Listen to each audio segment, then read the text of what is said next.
You were talking obviously about the Japanese take on American culture. Mm. I think also there's to some degree a little bit of a take on British culture, but it's not necessarily that much dug into. When you are at the Stonehenge area, that's kind of this world's take on the UK, I guess. You know, like the school that Jeff goes to may be reminiscent of public boarding school. Yes, you know, very good point. And then obviously you have the Loch Ness monster who travels you across the ocean. So there are definitely a lot of kind of elements of what is considered British there. And I see you also have like the watchers with their, you know, not monocles, but their binoculars, that's what they're called, kind of looking out over. I don't know if there's anything we can really draw from that too much, because it is a smaller part of the game, but I definitely thought it was interesting that there is that touch of commentary on what British culture is. Yeah, and I mean, that's where Jeff's father is, and there's a lot of science, and yes, you can argue the UK is historically quite a front runner in many scientific breakthroughs throughout the sort of 19th, 20th century. But beyond that, you're right. The Nessie, that's a nice Scottish, I guess Scottish reference, perhaps. The big one I wanted to get into, probably the biggest, maybe no, not the biggest. I'll say there's another one that's bigger. Was religion. Okay. So I'll say what the game does, and then I'll step back and talk about what I think it might be hinting at. So it's sort of the first. What's the name of the blue town? Happy Village. So it almost does what it says on the tin. Everyone in that town, is incredibly happy, and they worship the carpenter, who is basically like he's corrupt. He's tricked all these people. It's that they're all being lied to, and they make that quite clear. And the way that like you defeat the carpenter, and then all of a sudden everyone's like, it's like they genuinely have been brainwashed, and they just come out of a trance, essentially. Exactly. And especially apparent with that woman who's constantly asking you for donations. She runs up to you and she's like, "Oh, I'm sorry. I apologize for what I was doing," which I thought was interesting, because when we recorded that video for the Backlog Club early on, she ran up to me and apologized. I was like, "Oh, that's weird. Why did she do that?" Later, I realized, oh wait, that's because everyone had changed after a result of me changing the village. So, and it's one of those things where I actually posted this on Miiverse, and someone commented saying that those who were converted to blue, they had to change it in the West because those who were obsessed with blue looked too much like the Ku Klux Klan, and they actually had to add a bobble onto the end of their hat to make it look different. And I was like, God, has someone actually gone for that reference? Is that what we're talking here? And it's impossible to say whether they did or whether it was a clumsy mistake or whatnot. But it's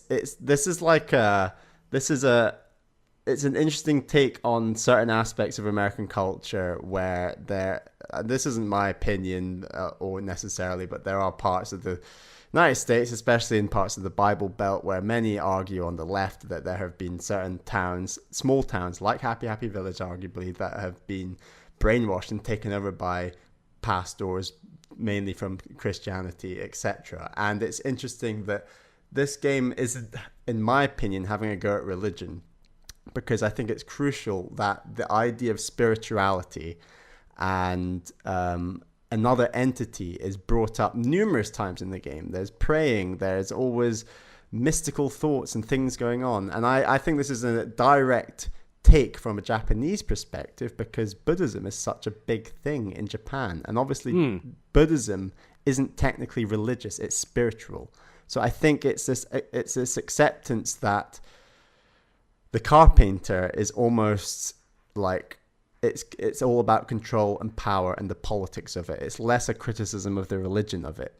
And it's interesting that it's not throwing religion under the bus. It's saying, actually, spirituality is very important, and this is, and we'll get to the ending where spirituality is crucial. Right. But it's interesting that they don't just purely attack that idea of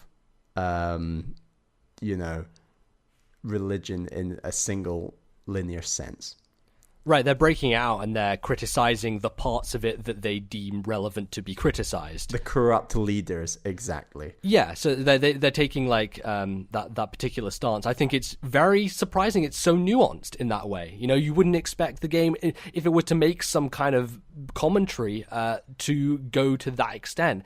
But I mean, you're right with the spirituality thing, because I mean, Pooh basically comes from what one could maybe consider a Buddhist-esque society where he has to go through this training. It is very much. The Taj Mahal is there, and that's sort of like, it's literally a golden painted version. It's there's clearly a bit of underlying like subconscious racism going on. Yeah, it's very guilty of Orientalism, and Orientalism is the idea just that, mushing it all into one, basically. Exactly. The Orient it's separate, it's other, it's this, it's all these things, Yes. and then people randomly pick something from one aspect of one part of Asian culture and then mix it with a ton of the other, and it's just really confusing. And yeah, this game is very guilty of that, and it's something that I would argue many parts of the media are still incredibly behind on. But when you're talking about a game from 1994, this is the same time where Disney was releasing the films like Aladdin, you know, that got so many things massively wrong about the Middle East, for example.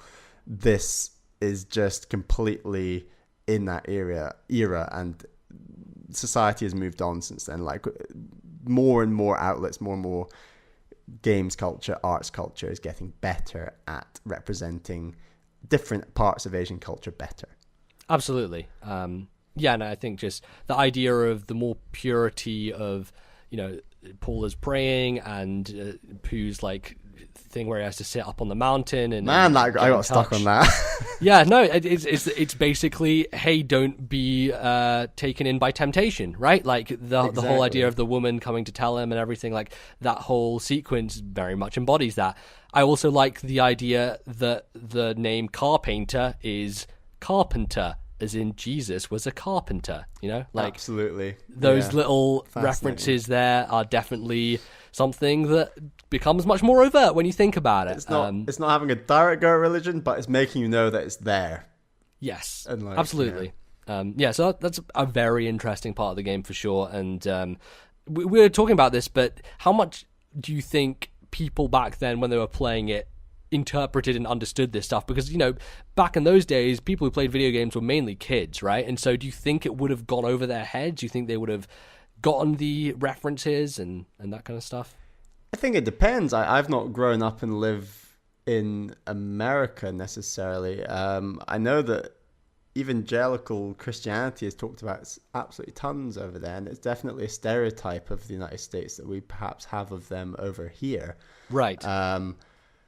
Would you be able to notice it? I'd say if I was younger than, I don't know, 16, 17, I probably wouldn't have gotten it. I think you know, I think we all reach a certain degree of, not enlightenment, but a degree of knowledge. Social consciousness, exactly. I guess. It's sort of whenever you realize, I remember distinctly when growing up, when I sort of realized what years were and sort of could relate events in history to years going back and then link them together, and it all sort of came with geography all in one go. And I'd have basically a knowledge base that just sort of gradually came out of nowhere but then solidified very quickly. And I think you need some knowledge base that I think you get from maturing in order to understand something like they're going for with the Carpainter, certainly. I mean, it's very, I think Earthbound's very reminiscent of, you know, for example, Pixar films where they have these multiple layers of things that will appeal to kids. And definitely, that's a really good point. Yeah. So absolutely. It's also interesting because I'm studying children's literature right now, and a lot of those texts are filling that same vein where you have the overlying elements of, you know, talking about cultural and political aspects, but those can be ignored and be taken at face value. And as a kid, obviously, you're just interested in the story and that kind of thing. So for sure, it really seems ahead of its time in that aspect particularly, because I still don't think many games get at more interesting issues while still retaining, you know, multiple audiences, right? While we're still on these issues, I'm really keen to talk about politics and capitalism. Absolutely. So, You love that, Mali. I love that stuff. Sure. So it's definitely got a number of references. I want to start with another reference from Acerbus's email to us. He talks about the game dabbles with some political satire. There's this whole bit where the mayor of Onnit is trying to shift his responsibilities of protecting the town onto Ness. There's also the line, I'm so busy with my election that I don't have time to meet with you. The only reason it could have been written like that was to point out the self-centeredness of politicians whose job is to listen to their constituents, but at the end of the day, they are actually focused on extending their career. I think this is a really interesting political point that is really important to remember, that I don't think it's not something that's talked about, I believe, enough in the mainstream media, is sort of the reasons politicians act in the way they do. I think we're very good at listening to politicians, criticizing them, and hearing their arguments, but knowing exactly why they're doing what they do. I don't want to get too political, but Hillary Clinton's a fantastic example of where she's changed her policy on a number of issues in line with public opinion. And that's fine to do, but we have to know why she's doing that. And she's ultimately doing that because she wants to be president of the United States. She wants to be on the pulse of the United States. It's self-interest. It's exactly. I want to have this job. I want to have this power. Therefore, I'm going to, take whatever route necessary. Align my opinions with the majority and win. And it's really interesting that this is brought up in Earthbound because it's just such a crucial part of politics. I love that it mentioned that. And the figure of Montoli definitely is reminiscent of figures Donald that we Trump see today. Exactly. Right. Like the Montoli Tower is Trump Tower from New York City. It's so distinctively clear. And Montoli's fascinating because it's clear that he has a lot of power over Fourside. And if you actually talk to a lot of the NPCs from Fourside, they're all like, some of them are sort of buying the Kool-Aid. They're like, Montoli's great. He did this. He's got the department store. He's done this. But others, I feel like you speak to them initially when you get to Fourside, they say, actually, Fourside was a lot nicer, a lot better before Montoli came and sort of corrupted what we know to be as Fourside. And I think that the game points at so many aspects of capitalism that I certainly see looking at the United States as a European. So when I say that, I'm talking about, for example, in the United States, it's very clear that in Europe and the UK, you have longer holidays than you do in the United States. I think the average in the United States is something about 2 weeks per year. It's very short. The UK and Europe, it's at least a month. So my point is that this is referenced a number of times in Earthbound. So, for example, your father always being at work, like always, that's just him at his job, working to earn money for a living for you and your mother. And like that's just such a trope that and that's where I'm interested to see what the Japanese take is, because it's obviously them identifying this issue with the United States that many Europeans have also identified, but it's interesting that Japan have referenced it as well. I think it's also an issue with Japanese culture. I think they have a tendency to overwork and really commit themselves to stuff. I know for a fact that like when they're in a job, they tend to stay in that job. That seems to be the culture of like you never really get fired or leave a job. If once you're part of a company, you're generally there for life.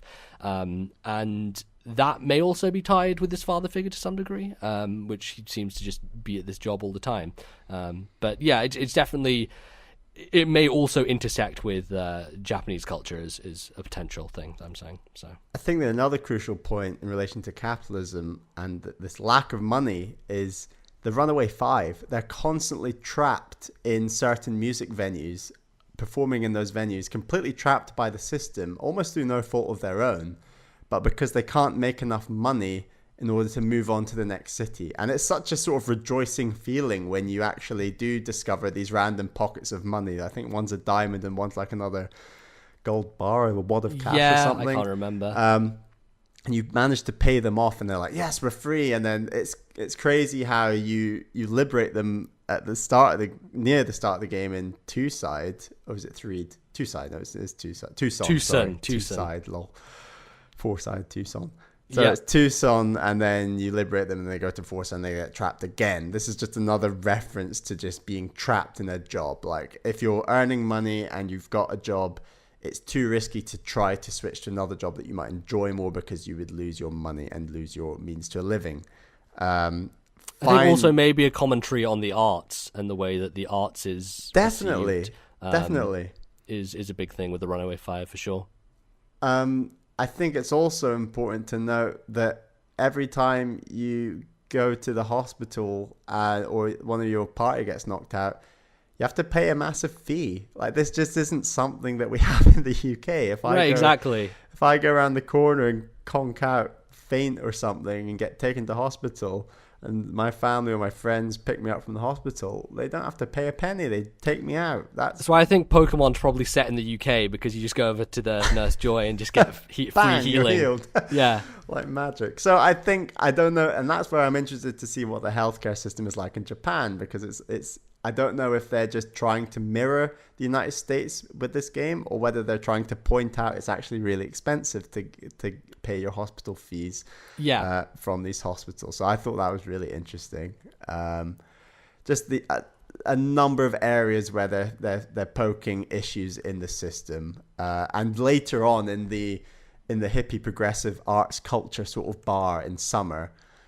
One of the guys straight up says, like, I'm just here to see the fall of capitalism. And, like, that's just an NPC. He's just like, that's his point of view. And it's just like, wow, that's interesting, because this game has been hinting at lots of issues with capitalism right up until this point. And I'm not saying the game is in favor of being anti-capitalist, but it's interesting that they're just putting an NPC in there with that point of view. Right, exactly. They're throwing the point of view out there. It's fascinating that he's put there in the game, in the hippie progressive arts culture bar.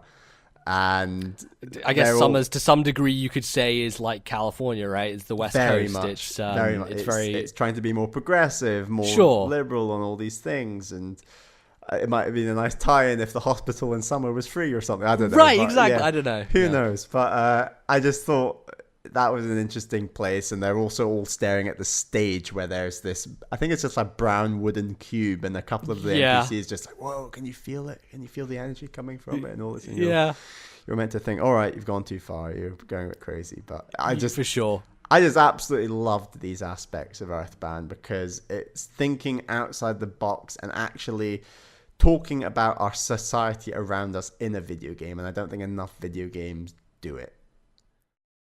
If you enjoyed this discussion and would like to hear more, consider subscribing to us on YouTube and following the podcast playlist. You can also find us on iTunes and various other places. Follow us on Twitter at TNL Podcast, and email us thisnintendolife@gmail.com. Thanks for watching. We'll see you next time.